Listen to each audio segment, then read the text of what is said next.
ಒಮ್ಮೆ ಕ್ಯಾರೆಟ್ ಶಾವಿಗೆ ಪಾಯಸ ರುಚಿ ನೋಡಿದ್ರೆ ಮತ್ತೆ ಮತ್ತೆ ಮಾಡ್ತೀರಾ? ಕ್ಯಾರೆಟ್ ಮತ್ತು ಶಾವಿಗೆನ ಬಳಸಿ ಇಷ್ಟು ಕ್ರೀಮಿ ಆ್ಯಂಡ್ ಡಿಲಿಷಿಯಸ್ ಪಾಯಸ ಮಾಡ್ಬೋದು ಅಂತ ಗೊತ್ತಿತ್ತಾ? ಇವತ್ತು ತುಂಬ ಈಸಿಯಾಗಿ ಮತ್ತು ಕಾಂಪ್ಲಿಕೇಟೆಡ್ ಮೆಥಡ್ ಇಲ್ಲದೆ ಕ್ಯಾರೆಟ್ ಶಾವಿಗೆ ಪಾಯಸ ಮಾಡೋದು ಹೇಗೆ ಅಂತ ನೋಡೋಣ. ಕೊನೆವರೆಗೂ ವಿಡಿಯೋ ನೋಡಿ, ಪರ್ಫೆಕ್ಟ್ ಕನ್ಸಿಸ್ಟೆನ್ಸಿ ಬರೋ ಸೀಕ್ರೆಟ್ ಟಿಪ್ ಕೂಡ ಹೇಳ್ತೀನಿ. And welcome back to Tanvi daily dish YouTube channel. ಮೊದಲಿಗೆ ಫ್ರೆಶ್ ಆಗಿರೋ ಕ್ಯಾರೆಟ್ಸ್ ತೊಗೊಂಡು ಚೆನ್ನಾಗಿ ವಾಶ್ ಮಾಡಿ ಮೇಲ್ಗಡೆ ಸಿಪ್ಪೆನೆಲ್ಲ ಪೀಲ್ ಮಾಡಿಕೊಂಡು ಸಣ್ಣ ಸಣ್ಣ ಪೀಸಸ್ ಆಗಿ ಕಟ್ ಮಾಡ್ಕೊಳ್ಳಿ. ಒಂದು ಮಿಕ್ಸಿ ಜಾರ್ ತೊಗೊಂಡು ಕಟ್ ಮಾಡಿ ಇಟ್ಕೊಂಡಿರೋಂಥ ಕ್ಯಾರೆಟ್ ಪೀಸಸ್ನು ಕೂಡ ಅದಕ್ಕೆ ಹಾಕಿ ಸ್ವಲ್ಪ ನೀರು ಹಾಕಿ ಚೆನ್ನಾಗಿ ಗ್ರೈಂಡ್ ಮಾಡ್ಕೊಳ್ಳಿ, ಸ್ಮೂತ್ ಆಗೋವರೆಗೂ. ಈ ಕಡೆ ಸ್ಟವ್ ಆನ್ ಮಾಡಿ ಒಂದು ಪ್ಯಾನ್ ತೊಗೊಂಡು ಸಣ್ಣದ ಪ್ಯಾನ್ ತೊಗೊಂಡು ಸ್ವಲ್ಪ ತುಪ್ಪ ಹಾಕ್ಕೊಳ್ಳಿ.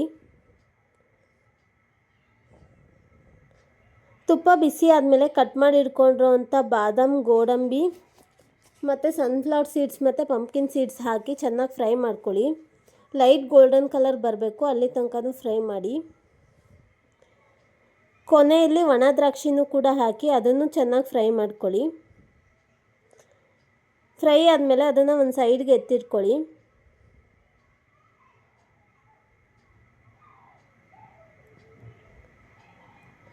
ಈಗ ಒಂದು ಪ್ಯಾನ್ ತೊಗೊಂಡು ಅದಕ್ಕೆ ಸ್ವಲ್ಪ ತುಪ್ಪ ಹಾಕಿ, ತುಪ್ಪ ಬಿಸಿ ಆದಮೇಲೆ ಶಾವಿಗೆನೂ ಕೂಡ ಅದಕ್ಕೆ ಹಾಕಿ ಮೀಡಿಯಮ್ ಫ್ಲೇಮ್ನಲ್ಲಿ ನಿಧಾನಕ್ಕೆ ರೋಸ್ಟ್ ಮಾಡಿ. ಹೈ ಫ್ಲೇಮ್ನಲ್ಲಿ ಮಾಡಬೇಡಿ, ಶಾವಿಗೆ ಬೇಗ ಬರ್ನ್ ಆಗುತ್ತೆ. ಅದಕ್ಕೆ ಮೀಡಿಯಮ್ ಫ್ಲೇಮ್ನಲ್ಲೇ ಕಂಟಿನ್ಯೂಸ್ ಆಗಿ ಸ್ಟಿರ್ ಮಾಡ್ತಾ ಲೈಟ್ ಗೋಲ್ಡನ್ ಬ್ರೌನ್ ಆಗೋವರೆಗೂ ಕೂಡ ಫ್ರೈ ಮಾಡಿ ಅದನ್ನು ಒಂದು ಪ್ಲೇಟ್ಗೆ ಎತ್ತಿಟ್ಕೊಳ್ಳಿ.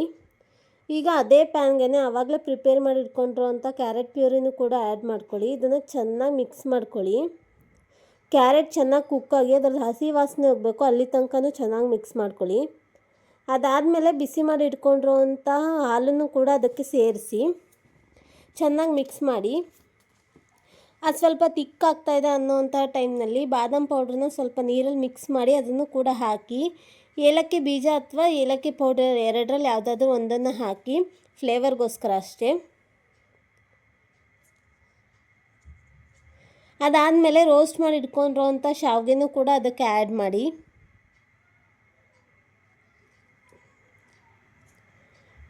ಚೆನ್ನಾಗಿ ಮಿಕ್ಸ್ ಮಾಡ್ಕೊಳ್ಳಿ. ಆ್ಯಡ್ ಮಾಡಿದ್ಮೇಲೆ ಶಾವಿಗೆ ಮುದ್ದೆ ಮುದ್ದೆ ಆಗಬಾರ್ದು, ಅದಕ್ಕೆ ಚೆನ್ನಾಗಿ ಮಿಕ್ಸ್ ಮಾಡ್ಕೊತಾ ಇರಿ. ಅದಾದಮೇಲೆ ನಿಮಗೆ ರುಚಿಗೆ ಎಷ್ಟು ಬೇಕೋ ಅಷ್ಟು ಸಕ್ಕರೆನೂ ಕೂಡ ಆ್ಯಡ್ ಮಾಡ್ಕೊಳ್ಳಿ. ಸಕ್ಕರೆ ಆ್ಯಡ್ ಮಾಡಿದ್ಮೇಲೆ ಪಾಯಸ ತಿನ್ನಾಗೋದು ಕಾಮನ್, ಅದು ಚೆನ್ನಾಗಿ ಮಿಕ್ಸ್ ಮಾಡಿ. ಅದಾದಮೇಲೆ ಕೊನೆಯಲ್ಲಿ ಆವಾಗಲೇ ಫ್ರೈ ಮಾಡಿ ಇಟ್ಕೊಂಡಿರೋಂಥ ಡ್ರೈ ಫ್ರೂಟ್ಸ್ನೂ ಕೂಡ ಪಾಯಸಕ್ಕೆ ಆ್ಯಡ್ ಮಾಡಿ. ಇದರಿಂದ ರಿಚ್ ಅರೋಮಾ ಬರುತ್ತೆ, ಟೇಸ್ಟ್ ಕೂಡ ತುಂಬಾ ಚೆನ್ನಾಗಿರುತ್ತೆ.